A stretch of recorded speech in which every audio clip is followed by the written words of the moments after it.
자, 1월 12일 비트코인 상황 확인 한번 해보도록 하겠습니다. 자, 비트코인 42,600달러. 비트코인이 오늘 새벽이죠. 미국 상원의원회에서 청문회가 있었습니다. 여기에서 이제 파월 의장의 발언들로 인해서 약간의 반등을 보여주고 있는 걸 볼 수가 있는데요.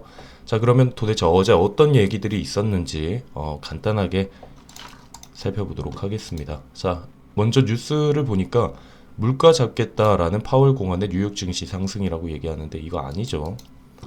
이것 때문이 아닙니다. 그래서 이 기사를 보니까 뭐 금리를 더 올려야 한다면 우리는 그렇게 할 것이다. 종전보다 일찍 연준 대차 대조표 양적 긴축에 나설 수 있음을 시사했다. 그래서 알려진 방침을 재확인한 수준에 불과한 만큼 투자자들이 오히려 안도한 것으로 보인다. 이것 때문에 오른 게 아니죠. 이거죠. 양적 긴축은 올해 말에야 해야 된다라는 얘기를 합니다. 그래서 오늘 3월에 자산 매입 축소를 마무리한 뒤 몇 차례 기준금리를 인상한 후에 아마 올해 말에 대차 대조표 축소에 나설 수 있을 것. 이것 때문에 오른 거죠. 어제 이제 새벽에도 바로 이야기를 드렸던 내용 중에 하나가 바로 여기 보시는 것처럼 올해 후반기죠.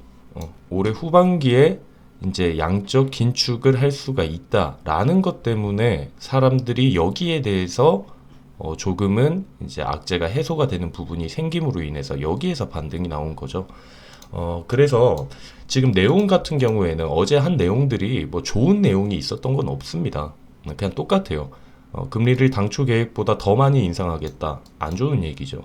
그리고 인플레이션은 일시적이라는 이런 발언, 비둘기적인 발언을 사용하지 않고 긴축으로 완전히 전환한 입장을 재확인한 것이다 라고 이야기를 하는 거예요. 그래서 어제 내용이 좋은 내용은 없었습니다. 좋은 내용은 없었는데 사람들이 벌써 다 예상을 하고 있었죠.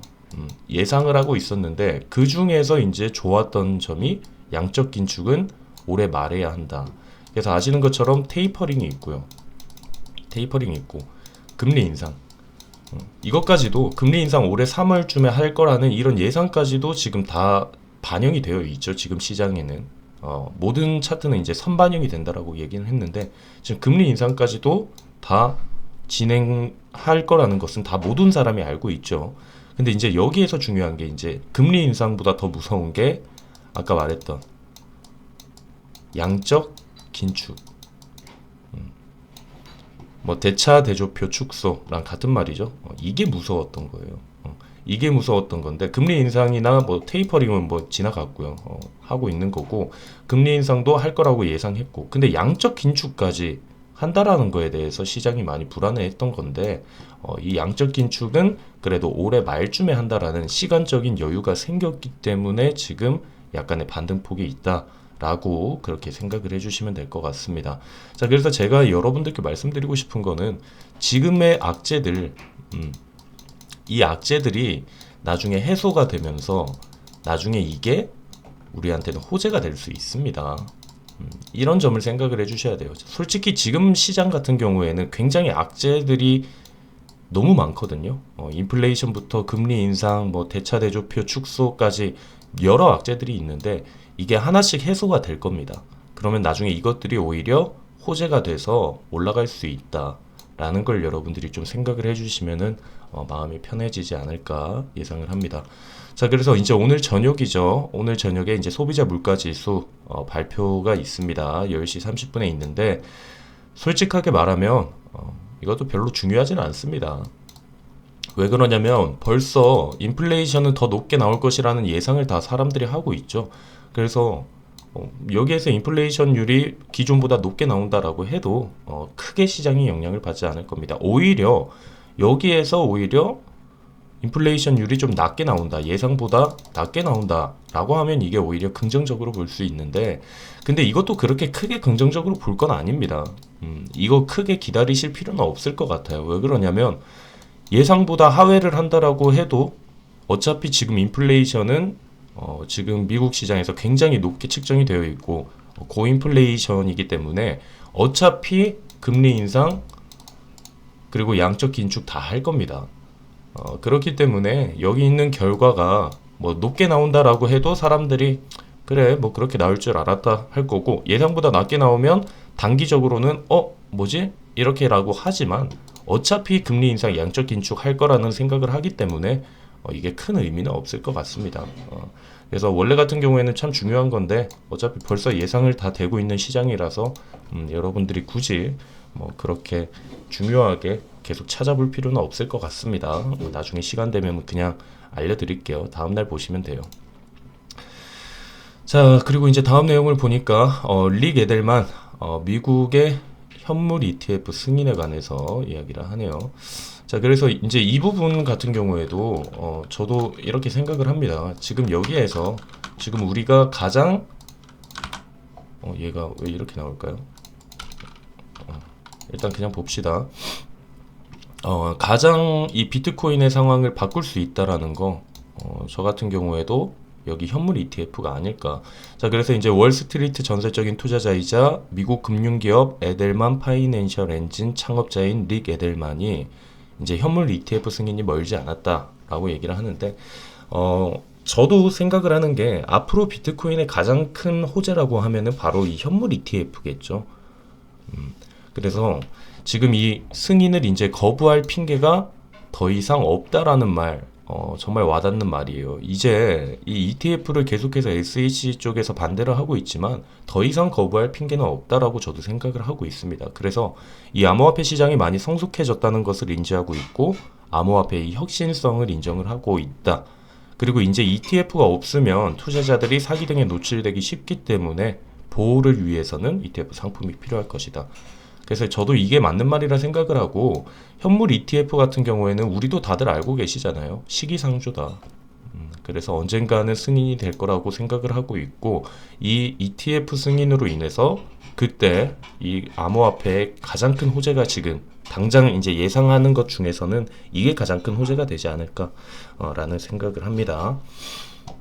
자, 그래서 어제 같은 경우에는 뉴스 기사가 뭐 큰 건 없었고요. 말씀드렸던 것처럼 양적 긴축을 하긴 하는데 금리 인상도 더 많이 할 수 있고 뭐 이렇게 안 좋은 얘기들이 많이 있었는데 하긴 할 거다. 양적 긴축 하긴 할 건데 올해 말에 한다라는 이것 때문에 시간적 여유가 생기지 않았나 예상을 합니다. 자, 그래서 일단 뭐 상황은 저희는 뭐 계속해서 여기에서도 매수를 계속하고 있기 때문에 여기 떨어졌을 때도 매수를 진행을 했었고요. 그냥 이 상태로 좀 자리를 지켜주고 이제 더 이상 악재가 어떤 게 터질까 이제 더 이상 터질 게 있나 싶을 정도로 많이 터지고 있죠. 그런 상황이기 때문에 그냥 여기에서 이제 리스크를 감수를 해야겠죠. 그래서 어제 이제 나스닥도 반등을 해줬습니다. 시간적 여유가 생겼다라는 사람들의 기대 때문인지 반등을 해줬고, 그래서 지금 나스닥 같은 경우에는 근데 여러분들이 아시는 것처럼 이렇게 계속해서 상승을 해오고 있었죠. 해오고 있었던 부분인데, 그래도 여기에서 이제 시장이 나중에 제가 저번에도 말했지만 금리 인상이 된다라고 해서 무조건 시장이 끝나는 게 아닙니다. 저번에도 알려드렸죠. 금리 인상 과거에 했을 때 당시에 비트코인은 계속해서 올라갔었던 거 여러분들께 이야기를 드렸었잖아요. 그래서 금리 인상을 너무 무서워하지 마시고 여러분들은 그냥 우리가 전체적인 시장을 봐야지 그냥 금리 인상 때문에 코인이 끝난다 뭐 이런 식으로 생각을 하시면 안 됩니다. 그래서 2015년 12월 달 이때 처음 금리 인상을 하고 나서부터도 계속해서 올라갔었죠.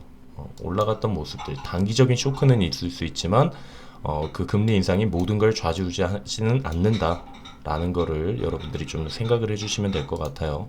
그래서 어찌 보면은 아까 말했던 양적 긴축 올해 말이라는 얘기를 해서 시간을 번 것처럼 보이지만 또 우리는 올해 말에 양적 긴축 때문에 또 스트레스를 받아야 된다. 그래서 우리는 계속해서 줄 때 먹고 있으면 된다 라는 생각을 하고 있습니다. 자, 비트코인 이제 레버리지 비율에 대해서 오늘 간단하게 이야기 드리고 마무리할 건데 레버리지 비율이 계속해서 높죠.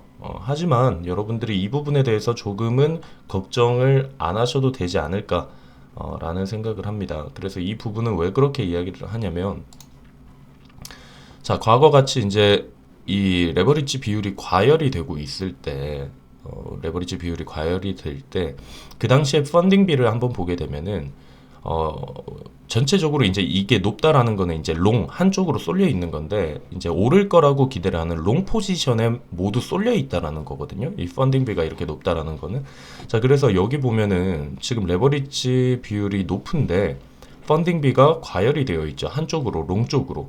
자, 이런 상황이면 굉장히 위험합니다. 왜 그러냐면 레버리지 비율이 해소가 되기는 돼야 되는데 떨어지긴 떨어져야 되는데 너무 한쪽으로 쏠려 있으니까 그럼 해소를 하기 위해서는 뭐죠? 롱을 다 정리를 해야 되죠. 롱 포지션을 청산을 시켜야 됩니다. 그렇게 되기 위해선 가격이 내려가야 된다라는 거죠. 그래서 실제로 여기에서 이 부분부터 시작을 해서 지금 여기 하락을 했을 당시에 레버리지 비율이 급격하게 빠르게 감소를 하는 걸 볼 수가 있습니다. 그쵸? 뭐 예를 들면 여기 같은 경우에는 떨어졌다가 가격은 내려갔는데 계속해서 레버리지 비율은 올라가는 걸 볼 수가 있죠. 그래서 이 당시에는 압도적으로 롱이 많았다. 오를 거라고 기대를 하는 사람들이 많았던 레버리지 비율이에요. 이러면은 위험해요. 왜냐면 이거를 정리하기 위해서는 가격을 내리는 것밖에 방법이 없거든요. 하지만 지금 같은 경우에는 보시는 것처럼 여기 펀딩비 자체가 중립을 유지하고 있습니다. 이걸 긍정적으로 바라보는 거예요. 한쪽에 쏠리는 게 아니라 지금 여기 레버리지 비율이 과열이 되고 있기는 합니다. 하지만 이 부분이 한쪽으로 쏠려 있는 게 아니라 중립적인 위치에 있다라는 거. 그렇기 때문에 올라도 레버리지 비율은 해소가 될 거고요. 내려도 레버리지 비율은 해소가 된다. 그래서 중립적인 위치에 있다라는 것 자체가 지금 시장이 조금은 이제 건강해지고 있는 그런 모습을 과열된 게 모두 다 식었죠. 식었다라는 걸 우리가 볼 수가 있기 때문에 레버리지 비율 너무 걱정하실 필요는 없다고 생각을 합니다. 자, 그리고 이제 1월에 있을 옵션 만기에 관해서 이제 1월 28일 날 가장 많은 옵션 만기가 있죠. 이 당시에 이제 맥스페인 가격이 맥스페인은 말씀드렸던 것처럼 가장 고통을 받는 양쪽 포지션 둘 다 가장 이제 이익이 적다는 구간이겠죠. 가장 고통을 받는 구간, 맥스페인 구간이 원래는 5만이었습니다. 5만이었는데 지금 48,000까지 떨어졌다. 그래서 이걸 보여드리는 이유는 옵션 만기일에 이 맥스페인 가격으로 조금 움직이려는 경향이 있긴 합니다. 그래서 뭐 무조건 48K를 간다라는 게 아니라 이 부근에 위치를 하기 위한 움직임들이 보인다. 그렇기 때문에 지금 맥스페인 가격이 떨어졌다라는 걸 원래는 5만이었는데 지금 떨어졌습니다. 그래서 지금 48,000이라는 거 여러분들이 이걸 좀 체크를 해주시면 될 것 같습니다. 자, 그래서 오늘은 뭐 길게 뭐 딱히 뭐 더 얘기할 건 없을 것 같아요. 이제 오늘 저녁에 이제 소비자 물가지수 발표가 되는데 그것도 어차피 뭐 어느 정도 다 예상을 하고 있는 부분들이 있기 때문에 너무 크게 걱정하실 필요는 없을 것 같다라는 이야기 드리고 그리고 다시 한번 얘기하지만 지금 시장은 줄 때 먹어야 됩니다. 우리 12월 30일 날 나갔던 거 카바픽 같은 경우에도 여기 그때 4,590원이었거든요. 그래서 1차로 현재가 매수 4,590원이었는데 4,590원이면 여기였죠. 지금 여기 보면은 35% 올랐죠. 다시 한번 얘기하지만 줄 때 먹어야 됩니다. 제가 여기에서도 얘기했어요. 여기에서도 이거 얼마 며칠 안 가가지고 올랐거든요. 여기에서 만약 정리를 했고 다시 떨어졌을 때 다시 떨어졌네? 매집해서 다시 했으면 두 번 수익을 냈겠죠. 여기에서 한 번 수익 내고 그 다음에 또 여기에서 수익 내고 이렇게 두 번 수익을 낼 수가 있겠죠. 여러분들이 이런 생각을 하셔야 돼요. 지금은 과거와 같이 지금 불장이 아니잖아요. 여러분들이 이때 연초처럼 그냥 어떤 거를 사든지 그냥 무조건 오르는 시장이 아니잖아요. 지금이 힘든 시장이기 때문에 지금 이런 장에서는 여기 이런 상승장에서는 자체가 상승장에서는 그냥 사놓고 한 달이건 두 달이건 좀 놔두셔도 괜찮지만 지금 이렇게 내려가는 추세잖아요. 하락장에서는 여러분들이 계속해서 줄 때 먹어야 된다. 여기에서 예전처럼 가만히 놔둬서 뭐 몇백 프로 찍히는 거 보고 팔아야지 이런 생각하지 마시고 짧게 줄 때 드세요. 줄 때 이렇게 먹고 또 떨어지면 다시 사서 또 먹고 이런 식으로 계속해서 반복을 하시는 구간이지 그냥 쭉 가지고 가시는 그런 구간은 아닙니다. 그러다가 본인 수익 챙기지도 못하고 하니까 항상 중간중간 익절하시면서 여러분들이 수익을 좀 내주시면 될 것 같습니다. 자, 오늘 영상 여기에서 마치도록 하고요. 오늘 이제 소비자 물가지수 발표된 이후에 그 이후 시장도 나중에 분석을 좀 해서 여러분들께 리딩으로 알려드리도록 하겠습니다.